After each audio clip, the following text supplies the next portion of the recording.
नमस्कार, आप देख रहे हैं जस्ट इंडिया और मैं हूं आपके साथ काजल ठाकुर। खबरों की शुरुआत करेंगे उससे पहले हेडलाइंस के प्रायोजक हैं Micron lights counts on us, group of industries, Asian colour coated स्पात limited, Oscar super speciality hospital and trauma centre, रंश किया showroom in Rohtak and Bahadurgarh. Showroom पर आइए, टेस्ट ड्राइव ले और गाड़ी बुक कराइए।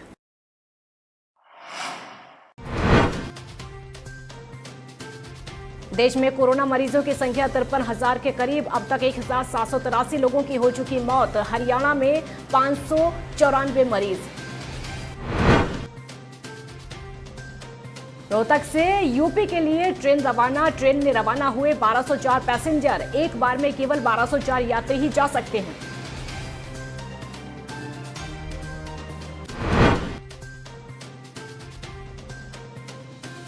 नेता प्रतिपक्ष भूपेंद्र हुड्डा ने उठाई किसानों की समस्याएं। बोले, धान बुवाई के फैसले पर सरकार करे पुनर्विचार, जल संरक्षण को प्रोत्साहित करे।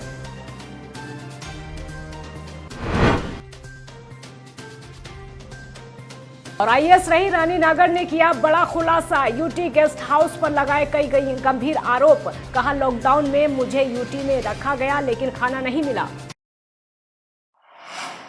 तो देश भर में कोरोना वायरस का कहर लगातार बरकरार है। इस वायरस से संक्रमित मरीजों की संख्या में हर दिन लगातार इजाफा हो रहा है। स्वास्थ्य मंत्रालय के ताजा आंकड़ों के मुताबिक देश में अब इस महामारी से संक्रमित मरीजों की संख्या 53,000 के करीब हो गई है। मंत्रालय के मुताबिक अब तक 52,952 लोग कोरोना से संक्रमित हो चुके हैं। वहीं 1,783 लोगों की मौत हो चुकी है। हालांकि 15,267 लोग ठीक भी हुए हैं। देश के कुछ राज्यों में कोरोना के मामलों में अचानक बढ़ोतरी से कोविड-19 के डबल होने में अब सिर्फ 11 दिन लग रहे हैं। 4 दिन पहले डबलिंग का जो समय था वो 15 दिन था। तो देश में कोरोना के मामलों में अचानक बढ़ोतरी का जो कारण है, कई राज्यों को माना जा रहा, चाहे वो महाराष्ट्र हो या फिर पश्चिम बंगाल हो, कई ऐसे राज्य हैं जो कि चिंताजनक स्थिति में हैं। तो इन राज्यों या फिर शहरों की अगर बात करें तो वहाँ पर मामले लगातार बढ़ रहे हैं। हरियाणा में मौत का आंकड़ा भी बढ़ता जा रहा है और मरीजों की संख्या तकरीबन 594 अब तक हो चुकी है, जो कि चिंता का विषय है। इस समय दूसरे राज्यों में फंसे लोगों को उनके गृह राज्य पहुंचाया जा रहा है। ठीक उसी तर्ज पर हरियाणा सरकार भी प्रवासियों को भेजने का काम कर रही है।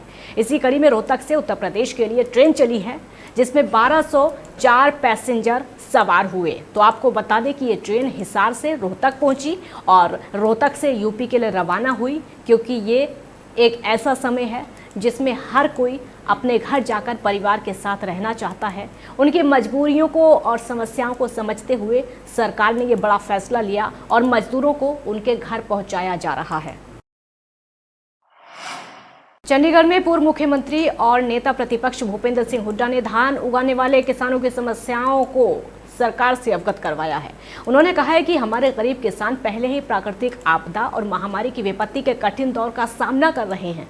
ऐसे में बुवाई के ऐन वक्त पहले सरकार को पंचायती जमीन पट्टे लेने वाले किसानों पर धान ना उगाने जैसे फसलों को थोपने से परहेज करना चाहिए। मौजूदा कोरोना काल से बुरे दौर से लोग इस समय गुजर रहे हैं। हालात सामान्य होने तक सरकार को इस फैसले पर विचार करना चाहिए। जल संरक्षण को प्रोत्साहित करने के लिए सरकार को दादूपुर नलवी परियोजना को फिर से शुरू करना चाहिए। डार्क जोन में तालाब, ड्रेन आदि खुदवाने चाहिए जिससे बरसात के पानी का संचयन किया जा सके। ड्रिप इरिगेशन एवं फव्वारा तकनीक को भी लगातार सिंचाई को बढ़ावा देना चाहिए। तो हुड्डा ने यह भी कहा कि कांग्रेस सरकार के समय में सरकार से अपील की गई थी कि किसानों ने सबसे ज़्यादा पानी लेने वाली साठी धान उगानी बंद कर दी थी। इसके बाद सरकार ने बिना किसी जोर जबरदस्ती के किसानों को जागरूक किया और धान के ऊंचे रेट पर निर्यात को प्रोत्साहन दिया। बीजेपी सरकार को भी धान की वैकल्पिक फसल उगाने के लिए किसानों को प्रोत्साहित और जागरूक करना चाहिए। हरियाणा की महिला आईएएस अफसर रानी नागर अपने पद से इस्तीफा दे चुकी हैं, लेकिन अब उन्होंने बेहद सनसनीखेज आरोप लगाए हैं। दरअसल रानी नागर ने ट्वीट करके चंडीगढ़ के यूटी गेस्ट हाउस पर बेहद गंभीर आरोप लगाए हैं। उन्होंने कहा है कि मैं पैसे देकर यूटी में जो खाना खरीदती थी, मुझे उस खाने में लोहे के पिन डालकर खाना दिया जाता था। इस बारे में लिखित शिकायत भी दी गई। आगे उन्होंने लिखा कि लॉकडाउन में हमें यूटी में ही रखा गया और खाना भी नहीं मिला। चंडीगढ़ में छात्र संगठन इंसो के पदाधिकारियों ने ऑनलाइन पढ़ाई और नए सत्र के दाखिलों में छात्रों को आ रही दिक्कतों पर चर्चा की गई है। एक ऑनलाइन मीटिंग में इंसो जिला अध्यक्षों ने फिलहाल एजुकेशन लोन का ब्याज माफ करने, ऑनलाइन परीक्षाओं की व्यवस्था को दुरुस्त और स्पष्ट करने, छात्राओं की फीस माफ करने और एडवांस फीस न लिए जाने जैसे विषयों पर चिंता संगठन के राष्ट्रीय अध्यक्ष दिग्विजय चौटाला के सामने रखी। दिग्विजय ने कहा कि सभी दिक्कतों पर सरकार से बात की जाएगी और छात्रों को किसी तरह की कोई दिक्कत नहीं आने दी जाएगी। इस समय लॉकडाउन का उल्लंघन करने पर प्रशासन सख्त नजर आ रहा है। लॉकडाउन का उल्लंघन करने पर पुलिस ने 15 वाहनों के चालान भी काट दिए गए। अगर गुहला चीका की बात की जाए तो वहां पर सोशल डिस्टेंस और भीड़ इकट्ठी करने पर नगर पालिका ने 15 दुकानदारों को नोटिस थमा दिया। गांव से आने वाले लोगों के लिए पार्किंग सिनेमा रोड पे बना दी गई है, इसलिए पहले भी मुनादी करवा दी गई है पूरे शहर में कि कोई भी व्यक्ति छोटी मंडी में अपना साधन व्हीकल न लेके आए। अगर किसी भी दुकान या किसी का भी व्हीकल आया तो बकायदा आज पुलिस वालों को बुलाकर हमने उनके चालान करा दिए गए हैं और जिनकी दुकान के आगे ये बाइक मोटरसाइकिल मिले गए थे उनको बकायदा नोटिस दिया गया है। बैरिकेडिंग करवाई गई है मंडी की, छोटी मंडी जहाँ पर चून की दुकानें हैं, तो जो पार्किंग का व्हीकल खड़े नहीं करें, उल्लंघन करें, विदाउट मास्क जो आ रहे हैं आज चालान भी करें और नगर पालिका द्वारा आज नोटिस भी दिए गए 15 दुकानों को। कल एक दुकान सील भी की गई है और बाकी जो उल्लंघन करेंगे लॉकडाउन का जो सिस्टम बनाया गया उसकी उल्लंघन करेंगे उनके खिलाफ कार्रवाई करेंगे। संकट के इस दौर में ज्यादातर लोग जूझ रहे हैं। ऐसे में रोहतक में जन क्रांति वेलफेयर सोसाइटी द्वारा 26 जरूरतमंद परिवारों को राशन बांटा गया है। तो ये दौर बड़ा मुश्किल है और इससे निकलना भी मुश्किल है। इस सेवा में जन क्रांति वेलफेयर सोसाइटी की प्रधान सोनिया गाबा, भाई वीरेंद्र तनेजा, अशोक धमीजा, सुमित ठकराल, सुरेंद्र गाबा, पवन बेदी, मनोज मक्कड़, सोमनाथ भाटिया, सतीश मदान, लखविंदर सिंह और अशोक कालड़ा का विशेष योगदान रहा है। जिनको राशन दिया गया उन्हें इसकी बहुत ज़्यादा ज़रूरत थी, इसलिए कोई नकारात्मक टिप्पणी ना करे। डॉक्टर के साथ साथ इस समय पुलिस की सेवा से भी कोई दो राय नहीं है। पुलिस भी दिन रात की सेवा में लगी हुई है, इसलिए सोसाइटी द्वारा पुलिस प्रशासन से भी राशन वितरित करवाया गया। रोहतक में सती भाई साई दास सेवा दल आश्रम से भोजन सेवा के साथ साथ जीव जंतुओं की सेवा में सेवादारों द्वारा बढ़ चढ़कर सहयोग किया जा रहा है। सती भाई साई दास सेवा दल आश्रम द्वारा रक्तदान शिविर 12 मई से 17 मई आश्रम में लगाया जाएगा। स्थल बोहर नहर के आसपास वानरों को भोजन के रूप में केले और शहर में गाय के लिए चारे के साथ साथ सेवादार कुत्तों के लिए दूध और रोटी की हर संभव सेवा कार्य में जुटे हुए हैं। शेल्टर होम, सांपला, कलानौर, शिव धर्मशाला, दयामंद मठ, गौड़ कॉलेज, छोटूराम स्टेडियम में रुके हुए प्रवासियों के लिए और रोहतक शहर में कई क्षेत्रों में तकरीबन 9,480 व्यक्तियों को भोजन प्लेटों में और पैकेटों में बांटा गया।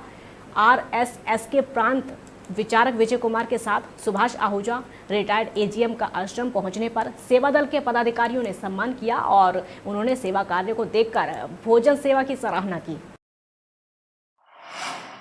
हरियाणा के व्यापारी नेता गुलशन ढंग ने एक बयान में बताया कि स्थानीय प्रकाश बैंक्वेट हॉल में व्यापारी प्रधानों और व्यापारी प्रतिनिधियों की एक आवश्यक मीटिंग बुलाई गई, जिसमें सामूहिक तौर पर यह फैसला लिया गया कि कोरोना काल के चलते रोहतक शहर में व्यापारियों की एक स्क्रीनिंग कमेटी की बनाने की घोषणा की और वो स्क्रीनिंग कमेटी प्रशासन के साथ अपना जो भी फैसला लेगा उसको कई बाजारों में लागू करवाया जाएगा और सोशल डिस्टेंस जैसी महत्वपूर्ण चीज़ों को कैसे अमली जामा पहनाएं इसका भी ध्यान रखा जाए। शहर में भीड़ भाड़ ना हो, ये स्क्रीनिंग कमेटी इस बात पर काम करेगी। साथ ही ये भी तय किया गया कि प्रशासन केंद्र और राज्य सरकार का जो भी दिशा निर्देश आएगा, चाहे वो बाजार खुलवाएं या बंद करवाएं, इस वक्त की नज़ाकत में ये फैसला सरकार का ही मान्य होगा। व्यापारी वर्ग उसमें सहयोग देगा। इसके अलावा स्थानीय प्रशासन द्वारा जो भी खामियां हैं उसको अवगत करवाया जाएगा। जो मार्केट खुलने के टाइमिंग का कितने बजे से कितने तक टाइम खुलेगी, उसके लिए आप क्या करेंगे? इस तरह टाइमिंग की तो कोई जो प्रशासन आज के कोरोना के करूर काल के अंदर जो भी सरकार या प्रशासन जो हमें दिशा निर्देश देगी व्यापारी उसी के लिए मान्य होगा। परंतु आज हमने ये मीटिंग बुलाई है, उसके लिए हमने एक ये घोषणा की है कि व्यापारियों की एक स्क्रीनिंग कमेटी का गठन किया गया है जो प्रशासन के साथ तालमेल करेगी। कोई समस्या आती है तो उसको सुझाव दिया जाएगा। परंतु इस कोरोना के करूर काल के अंदर जो भी हरियाणा की केंद्र सरकार देश की केंद्र सरकार और हरियाणा की राज्य सरकार और प्रशासन जो भी फैसला लेगा व्यापारी उसी के ऊपर अमल करेंगे। और उसके अलावा व्यापारी ये भी देखेगा कि कोरोना के इस चक्कर में जो डिस्टेंसिंग, जो दूरी है, वह बाज़ारों में भीड़ ना हो और व्यापार भी चले और कोरोना से भी कैसे बचा जाए। ये आज के हमारे 3 बिंदु और 3 मुख्य मुद्दे थे। लेकिन सरकार इस मार्केट में सुबह सभी इतनी भीड़ देखी ऐसा है मैडम, आपकी बात ठीक है। जब चीज़ें शुरुआती दौर में आती हैं, समस्याएं आती हैं, उसी समस्याओं के समाधान के लिए आज ये सभी प्रधानों को बुलाया गया है ताकि भविष्य में कोई ऐसी चीज़, इतिहास हमें इस चीज़ के लिए गिलानी ना दे कि हमने कोई गलत कदम उठाए थे।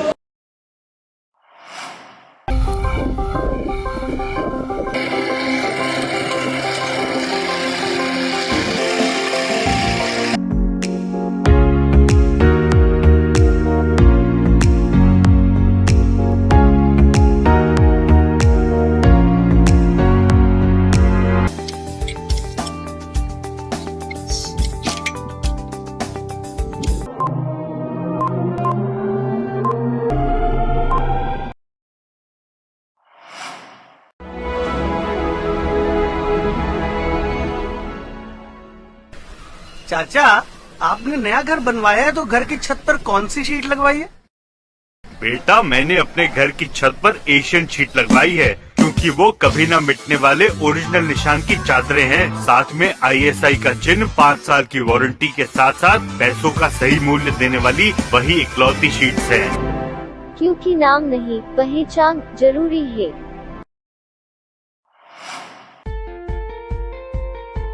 Be Fast Fit, India's fastest growing fitness chain, now at Rohtak D Park and biggest fitness club. Services like cardio, full strength and free weight stations, CrossFit, group classes, aerobics, yoga, Tabata training, high intensity training with professional trainers, steam bath and sauna bath. Be Fast Fit, be the best of yourself. Right to addition reserved.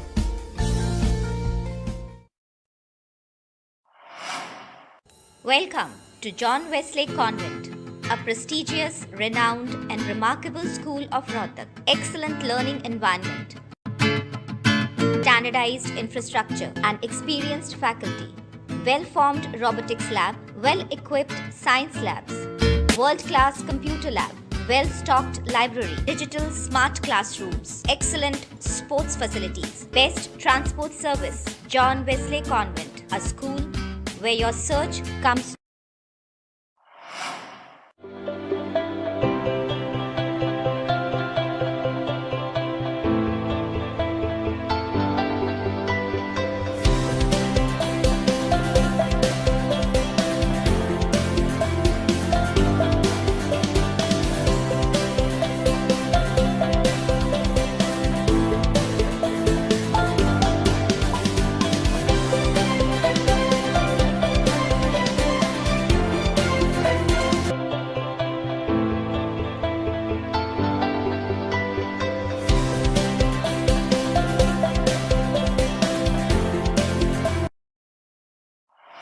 खबरों में फिलहाल इतना ही। देखते रहिए just India. नमस्कार।